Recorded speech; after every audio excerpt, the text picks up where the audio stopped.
aimant la musique classique. Je me demande comment d'ailleurs j'ai pu devenir Karen Cheryl, je te raconterai. Elle a été applaudie par des millions de Français. Puis, un jour, plus personne n'a demandé comment elle allait. Et si le vrai drame de Karen Cheryl n'avait jamais été sa chute, mais le silence qui a suivi sa gloire? Quand on pense à Karen Cheryl, les souvenirs remontent immédiatement. Les plateaux de télévision baignés de lumière, les sourires impeccables, les refrains disco qui collaient à la peau, cette impression rassurante d'une star éternellement jeune, éternellement heureuse. Elle était partout, dans les émissions du samedi soir, dans les salons, dans la mémoire collective d'une France qui voulait croire que le succès protège de tout. Mais que se passe-t-il quand les projecteurs s'éteignent vraiment ? Pas quand on quitte une scène sous les applaudissements, mais quand plus personne n'attend votre retour. Aujourd'hui, Karen Cheryl a plus de 70 ans. Elle ne vit plus sous ce nom, elle ne court plus après les caméras. Et surtout, elle ne cherche plus à plaire. Derrière elle, il reste une carrière fulgurante, des tubes, des couvertures de magazines, et une accumulation de blessures que le public n'a jamais vues, parce que le public n'a jamais vraiment voulu les voir. Cette histoire n'est pas celle d'une simple chanteuse des années disco. C'est l'histoire d'une femme façonnée trop tôt par une industrie vorace, d'une identité effacée au profit d'un personnage, d'une liberté échangée contre l'amour du public, et d'un prix payé bien après que les applaudissements se sont tus. À l'époque, on disait d'elle qu'elle était la petite fiancée des Français. Une formule charmante, presque tendre. Mais derrière cette expression se cachait une cage invisible, car être la fiancée de tout un pays, c'est appartenir à tout le monde, sauf à soi-même. Karen Cheryl souriait, toujours, même quand on décidait pour elle ce qu'elle devait chanter, même quand on modelait son image, ses cheveux, ses vêtements, son corps, même quand on lui expliquait que sa jeunesse était sa plus grande valeur, et que le temps serait son pire ennemi. Le public voyait une étoile. Elle vivait déjà avec la peur de tomber. Ce qui rend son histoire profondément troublante, ce n'est pas la célébrité, c'est ce qu'elle a coûté, lentement, silencieusement, sans scandale, sans cri, une érosion intérieure, presque élégante, comme seule l'industrie du divertissement sait en produire. Car pendant que les téléspectateurs changeaient de chaîne, pendant que de nouvelles idoles prenaient sa place, Karen Cheryl, elle, continuait à avancer, à se réinventer, à se taire aussi, par pudeur, par dignité, par fatigue. Et si cette femme, que l'on croyait comblée, avait en réalité passé sa vie à survivre à son propre succès? Avant les paillettes, avant les refrains disco et les sourires calibrés pour la télévision, il y avait une enfant qui ne cherchait pas à plaire.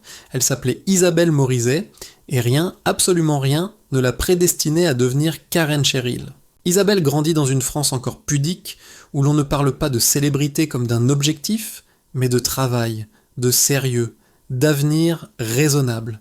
Sa famille est modeste, attentive, sans excès ni illusion. On y encourage les passions, mais on n'y fantasme pas la gloire. Chez les Morisettes, on apprend surtout à tenir debout par soi-même. Très tôt, Isabelle montre une énergie qui déborde des cadres. Elle chante, elle danse, mais surtout, elle frappe. Littéralement, la batterie devient son refuge. Un choix étrange pour une petite fille à une époque où l'on attend d'elle qu'elle soit discrète, gracieuse, silencieuse. Isabelle, elle, préfère le rythme, la pulsation, le bruit maîtrisé. Elle ne veut pas être regardée, elle veut être entendue. Cette différence, elle la cultive sans le savoir. Elle travaille, s'acharne, répète. À force de discipline, elle décroche un premier prix au conservatoire. Une récompense qui n'a rien de spectaculaire aux yeux du grand public, mais qui, pour elle, signifie tout. La preuve qu'un talent peut exister sans costume, sans maquillage, sans projecteur. À ce moment-là, Isabelle ne rêve pas encore de plateau télé. Elle rêve de musique, au sens noble, de création, d'exigence. Sous l'aile bienveillante de son oncle, batteur de jazz respecté, elle découvre un autre monde, celui des musiciens qui jouent pour jouer, sans caméra, sans applaudissements programmés. Elle enregistre une première maquette, une trace fragile, presque naïve mais sincère, une voix encore libre. Et pourtant, à la sortie de l'adolescence, le doute s'installe. La musique est belle, mais incertaine. La scène fait rêver, mais ne nourrit pas toujours. Isabelle obtient son baccalauréat sans éclat particulier et envisage sérieusement une carrière scientifique, un laboratoire, une stabilité, une vie normale. C'est là que le destin, comme souvent, frappe sans prévenir. Cette maquette de jazz, oubliée dans un tiroir, circule. Elle tombe entre des mains inattendues. Pas celle d'un visionnaire flamboyant, non. Celle d'un professionnel à l'oreille attentive, habitué à repérer ce que les autres ne voient pas encore. Une audition est organisée. Isabelle n'a que 19 ans. Elle ne comprend pas très bien ce qui se joue. Elle y va sans stratégie, sans masque, sans plan de carrière. Et pourtant, ce jour-là, quelque chose bascule. Dans la pièce, on ne voit pas seulement une jolie jeune fille qui chante juste. On perçoit une malléabilité précieuse, une page presque blanche, un potentiel à façonner. Là où Isabelle croit offrir sa voix, d'autres imaginent déjà une image, un nom, un personnage. Elle ne le sait pas encore, mais c'est la dernière fois qu'elle entre dans une salle en étant simplement elle-même. Ce moment est essentiel pour comprendre la suite, car le drame de Karen Cheryl ne commence pas avec la chute, il commence ici, dans cette transition invisible entre une jeune femme pleine de possibilités et une industrie qui adore les possibles, à condition de les contrôler. Isabelle n'a pas signé un pacte avec le diable, elle a simplement dit oui à une opportunité, un oui sincère, enthousiaste, presque innocent, comme tant d'autres avant elle, comme tant d'autres après. Elle ignore encore que ce oui va peu à peu redessiner son visage, sa voix, ses choix, qu'il va l'éloigner de cette jeune fille qui frappait sur des tambours pour se sentir vivante, qu'il va l'enfermer dans une douceur imposée, une féminité surveillée, une jeunesse qu'on lui demandera de conserver coûte que coûte. À cet instant précis, Isabelle Morizet est encore entière, encore libre, encore persuadée que le talent suffit. La transformation ne s'est pas faite en un jour, elle n'a pas été brutale, elle a été douce, progressive, presque rassurante. C'est ainsi que les métamorphoses les plus dangereuses opèrent, sans bruit. Quand Isabelle Morizet entre pour la première fois dans les bureaux feutrés de l'industrie musicale, elle croit encore qu'il s'agit d'un simple pas en avant. Une chance, une expérience. On lui parle d'avenir, de potentiel, de carrière. On la félicite, on l'écoute, on la regarde avec attention. Trop d'attention peut-être. Mais à 19 ans, on confond facilement l'intérêt avec la bienveillance. Puis vient la première décision qui n'est pas vraiment la sienne. Le nom. Isabelle, dit-on, est trop ordinaire, trop discret, pas assez mémorable. On lui propose autre chose. Un nom qui sonne bien, un nom qui voyage, un nom facile à imprimer sur des affiches, à prononcer à la télévision, à retenir dans les foyers français. Ainsi naît Karen Cheryl. Sur le papier, ce n'est qu'un détail. Dans la réalité, c'est un basculement, car en changeant de nom, Isabelle ne gagne pas seulement une identité artistique, elle commence à en perdre une autre, lentement, sans s'en rendre compte. On lui explique ensuite ce qu'elle doit chanter, pas brutalement, avec des arguments rationnels. C'est ce qui marche, c'est ce que le public attend. Fais-nous confiance. Elle accepte, parce qu'elle veut apprendre, parce qu'elle croit encore que ce sont des compromis temporaires. Mais les compromis s'accumulent. La langue d'abord, l'image ensuite, les vêtements, les coiffures, les sourires. Karen doit être douce, mais pas effacée. Sexy, mais jamais menaçante. Accessible, mais intouchable. Une équation impossible et pourtant exigée chaque jour. Sur scène, à la télévision, dans les interviews, on ne lui demande pas ce qu'elle ressent. On lui demande si elle est heureuse. Et elle répond « oui, toujours ». Le succès arrive vite. Trop vite pour permettre le recul. Les singles s'enchaînent, les plateaux de télévision deviennent familiers, les chiffres rassurent les producteurs. Karen Cheryl n'est plus une promesse, elle est un produit rentable. Et dans ce système, ce qui fonctionne ne se questionne pas. À ce stade, beaucoup imaginent une vie rêvée.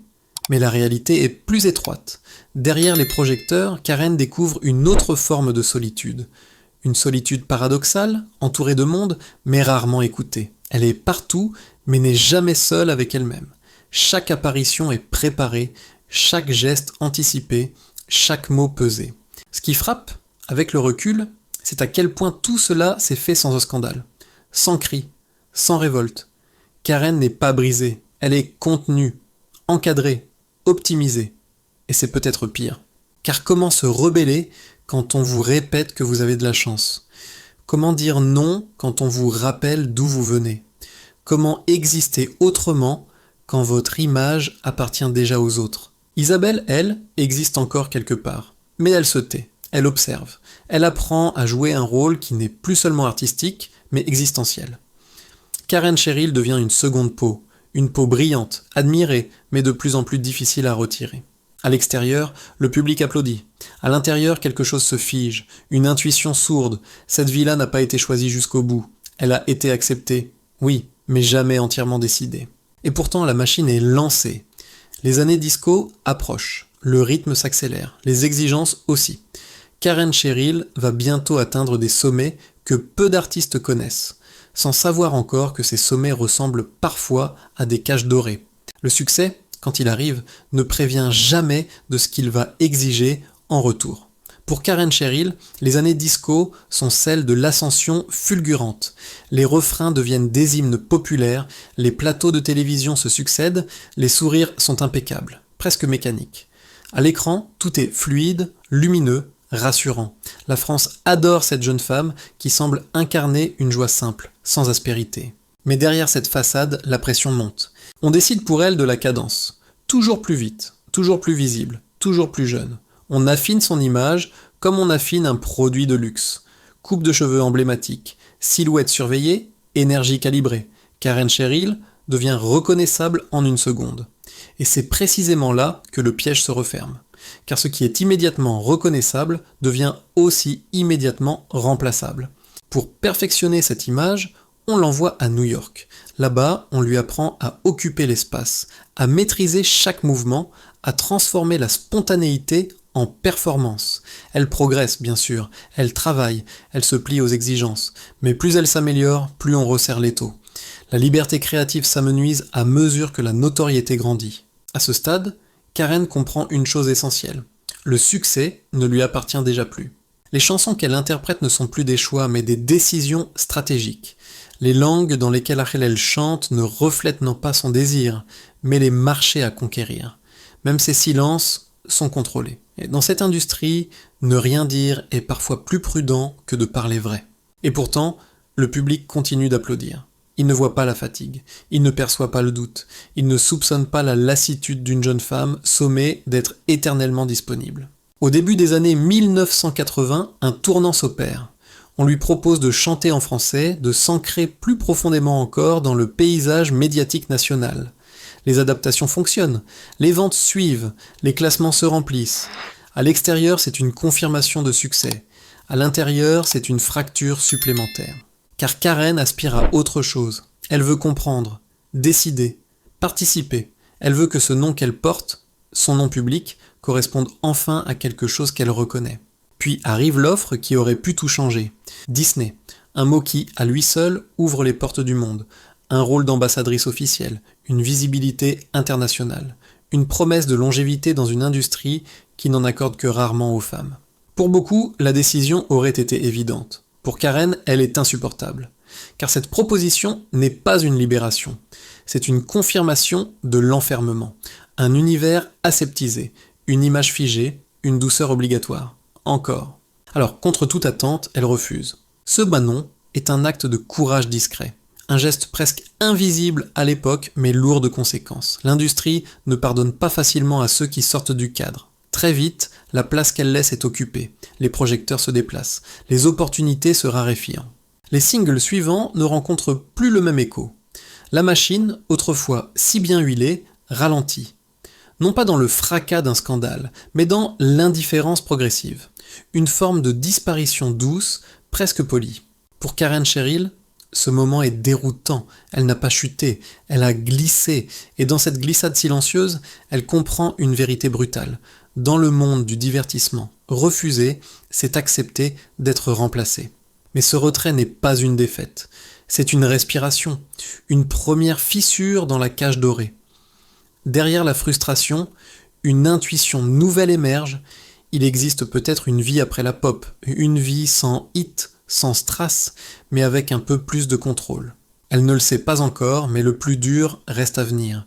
Car si la gloire peut enfermer, elle n'est rien face aux blessures que la vie privée réserve, loin des caméras, là où personne n'applaudit.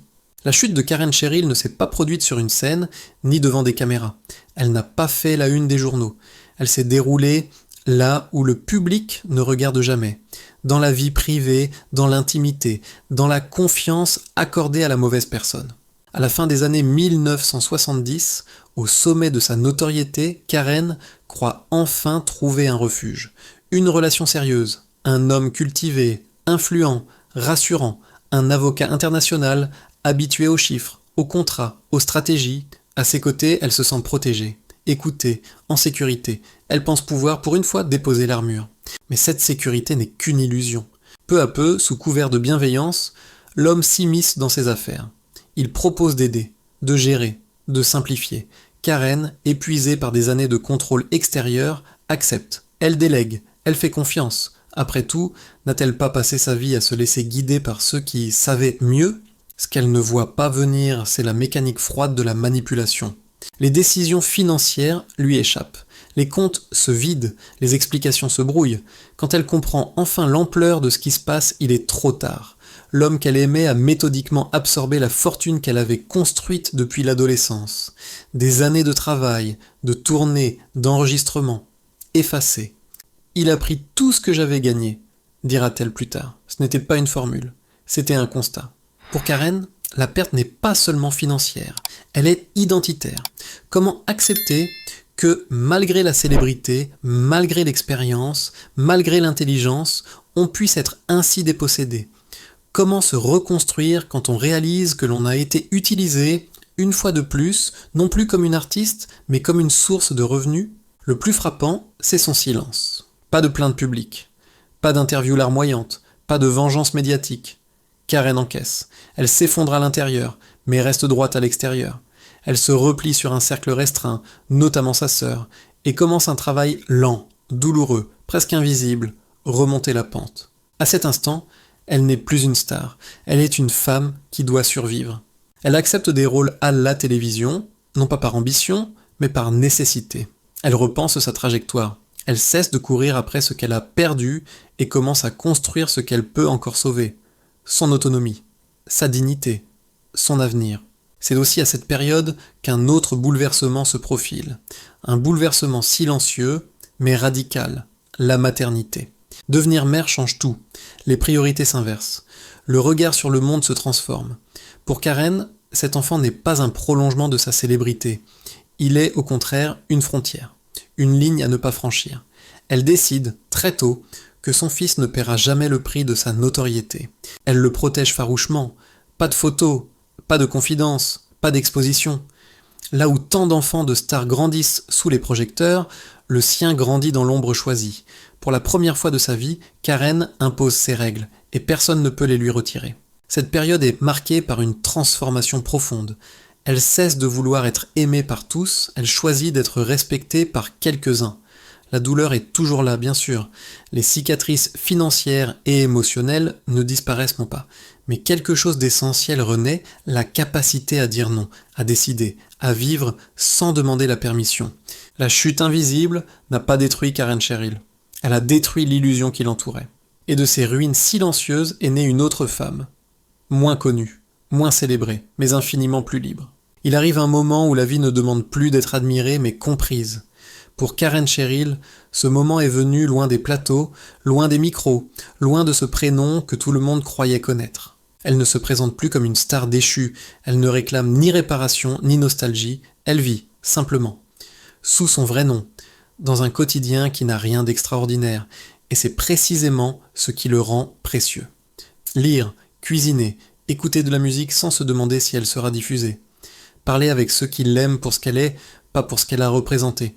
Vieillir, pour une femme qui a été regardée toute sa vie, est une épreuve silencieuse. Le miroir devient un tribunal, les souvenirs, des témoins, parfois cruels.